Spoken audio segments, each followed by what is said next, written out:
একজন IPS officer দোষ করলে তাকে ঠিক কি শাস্তি দেওয়া যেতে পারে? বিনীত গোয়েল দোষ করলে তাকে ঠিক কি শাস্তি দেওয়া যেতে পারে, এমনটাই জানতে চাইলেন কলকাতা হাইকোর্টের প্রধান বিচারপতি কেন্দ্রকে। দোষ প্রমাণিত হলে 2 বছরের জেল পর্যন্ত হতে পারে। অত্যন্ত লজ্জাজনক ব্যাপার। তৎকালীন কলকাতার পুলিশ কমিশনার, তার আবার জেল হবে। অপরাধটা কি?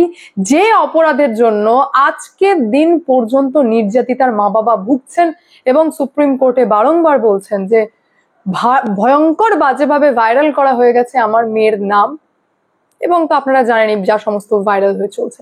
সমস্ত খবরের ডিটেলে যাওয়ার আগে নমস্কার, আমি অদ্বিতীয়া রয়। আজকে আবার চলে এসেছি আমার ছোট্ট ইউটিউব চ্যানেল সঙ্গে অদ্বিতীয়ায়। আপনাদের সকলকে প্রণাম ও ভালোবাসা জানিয়ে আজকের লাইভ আমি এখান থেকে শুরু করছি। প্রথমে আপনাদেরকে জানিয়ে দিই আমি যে বিনীত গোয়েল, যাকে নিয়ে আমি এবং আপনারা প্রত্যেকেই ভাবছিলাম যে এত মারাত্মক অপরাধ, 9 আগস্ট আরজিকর মেডিকেল কলেজের রেপ আর মার্ডারে নির্যাতিতার নাম উচ্চারণ, না বিষয়টা অত ছোটখাটো নয়। আমরা বা আপনাদের ভুল না, বা কোনো ডাক্তারের ভুল না। কলকাতা পুলিশ কমিশনার ছিলেন তিনি, একজন সিনিয়র এবং উচ্চ পদের দায়িত্বে ছিলেন তিনি সাংবাদিকের একদম সাংবাদিক বৈঠকের মধ্যে ওপেন করলেন নির্যাতিতার নাম, যার জন্য আজকে চারিদিকে ভাইরাল হচ্ছে সেই একই নাম। আর প্রত্যেকেই মোটামুটি জেনে গেছে যে নির্যাতিতার নাম কি। যে মারাত্মক ভুলটি করেছিলেন বিনীত গোয়েল খোদ। মামলার শুনানি সুপ্রিম কোর্টে চলছিল, কিন্তু এইবার সুপ্রিম কোর্টে লাস্ট সোমবার দিন যে অর্ডারটি এসেছিল সেখান থেকে বলা হয়েছে যে হ্যাঁ, কলকাতা হাইকোর্ট মামলাটি দেখতে পারে। আর ঠিক সেই কারণেই আজকে ছিল কলকাতা হাইকোর্টে মামলা।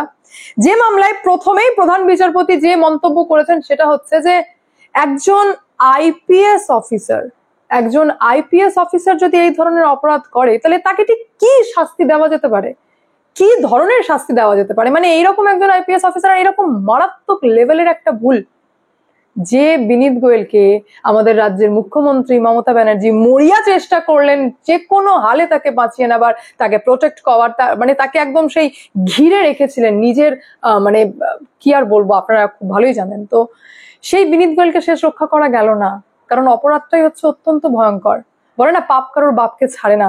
বিষয়টা ঠিক সেই দিকেই যাচ্ছে কোথাও না কোথাও, যেখানে প্রধান বিচারপতি অন্য কাউকে না, কেন্দ্রের কাছে জানতে চেয়েছেন, হলফনামায় জানাতে হবে যে একজন আইপিএস অফিসার এরকম টাইপের অপরাধ করলে তাকে কি শাস্তি দেওয়া যেতে পারে, এবং নির্দেশ দিয়েছেন টি.এস. শিবজ্ঞানম বিচারপতি সরকারের, কেন্দ্রীয় সরকারের কর্মীবর্গ মন্ত্রকে যুক্ত করার নির্দেশ দিয়েছেন। আর যে মন্ত্রকের অর্থাৎ যিনি মেন দায়িত্বে রয়েছেন তিনি আর কেউ না, আমাদের দেশের প্রধানমন্ত্রী নরেন্দ্র দামোদর দাস মোদী। এখানে দুটো জিনিস খুব ইম্পর্টেন্ট দেখার, যে আরজিকর রেপ আর মার্ডার কেস নিয়ে এতদিন পর্যন্ত সেন্ট্রাল যে চুপ হয়ে বসেছিলেন, একদম সাইলেন্ট মুডে ছিলেন, সেখানে কলকাতা হাইকোর্টে নিজে থেকে বাধ্য করলেন মুখ খুলতে এই ম্যাটার নিয়ে, এবং বিনীত গোয়েলের মতো একজন আইপিএস অফিসারকে কি শাস্তি দেওয়া যেতে পারে সে বিষয়ে মন্তব্য করতে হবে, জানাতে হবে হলফনামার মাধ্যমে যে কি পানিশমেন্ট দেওয়া যেতে পারে। সেটাও যিনি বলবেন তিনি হচ্ছেন আমাদের দেশের প্রধানমন্ত্রী নরেন্দ্র দামোদর দাস মোদী। দোষ প্রমাণিত হলে 2 বছরের জেল পর্যন্ত হতে পারে। ছি, অত্যন্ত লজ্জাজনক ব্যাপার। আপনি না কলকাতার পুলিশ কমিশনার ছিলেন, একজন রেপুটেড মিডিয়া যখন কিছু একটা লাইভে বলতে গিয়ে টুকটাক ভুল করে ফেলে, যে আমি আমার ক্ষেত্রেই বললাম, ধরুন আমি তো রেপুটেড মিডিয়া না, আমি তো ছোট্ট ইউটিউব চ্যানেল চালাই, তারপরেও আমার কিছু দায়িত্ব রয়েছে, আমি জানি আমার এখতিয়ার কতটা, তারপরেও আমার এক্সপিরিয়েন্স অত্যন্ত কম, মাত্র 2 বছর, বেশিও নয়। সুতরাং আমিও যদি একটুখানি ভুল টুল করে থাকি তো সেটাও ক্ষমা করা যায়। কিন্তু যদি আমি রেপকে মার্ডার বলে চালিয়ে দিই বা মার্ডারকে রেপ বলে থাকি, তাহলে সেক্ষেত্রে মারাত্মক ভুল। আমি জাস্ট আইডেন্টিফাই করছি, আপনারা টাইপ করার চেষ্টা করুন। সেখানে কলকাতার পুলিশ কমিশনার এরকম না যে লেখাপড়া করে বিরাট মেধাবী ছাত্রকেই পুলিশ কমিশনার বানিয়ে দেওয়া যায়, তা কিন্তু নয়। তার এখান থেকে আমরা এটুকু কনক্লুশনে আসতেই পারি যে ম্যাটার মেধা করে না, ম্যাটার এক্সপিরিয়েন্স করে। কলকাতা পুলিশ কমিশনার, যাকে আমাদের রাজ্যের মুখ্যমন্ত্রী মমতা ব্যানার্জি কলকাতার পুলিশ কমিশনার বানিয়েছেন, নিশ্চয়ই বুঝতেই হবে এখানে যে এক্সপিরিয়েন্স ম্যাটার করছে, অভিজ্ঞতা ম্যাটার করছে।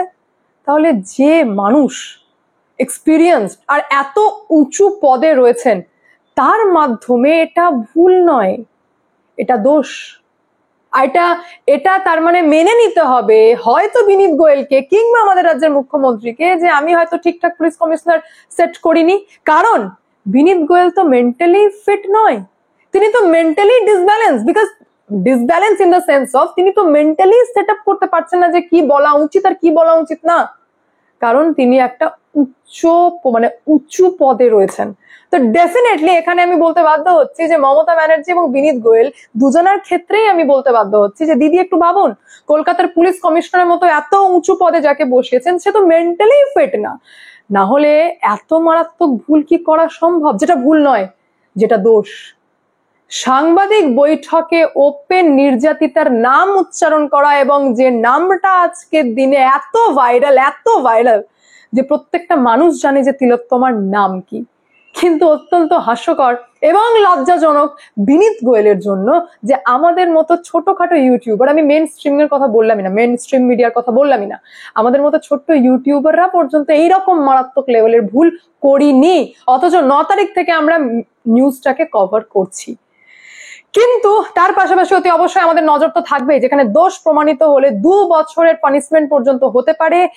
তার পাশাপাশি অত্যন্ত কৃতজ্ঞ আমরা কলকাতা হাইকোর্ট এবং বিচারপতি টি.এস. শিবজ্ঞানমের প্রতি, যে শেষ পর্যন্ত তাহলে প্রধানমন্ত্রীকেও বাধ্য করলেন মুখ খুলতে।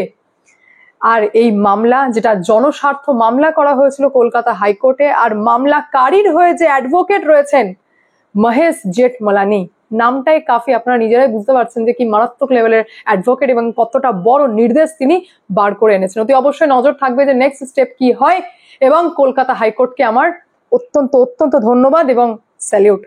যাই হোক, আজকে এখানে এন্ড করি, দেখা হচ্ছে নেক্সট ভিডিওতে।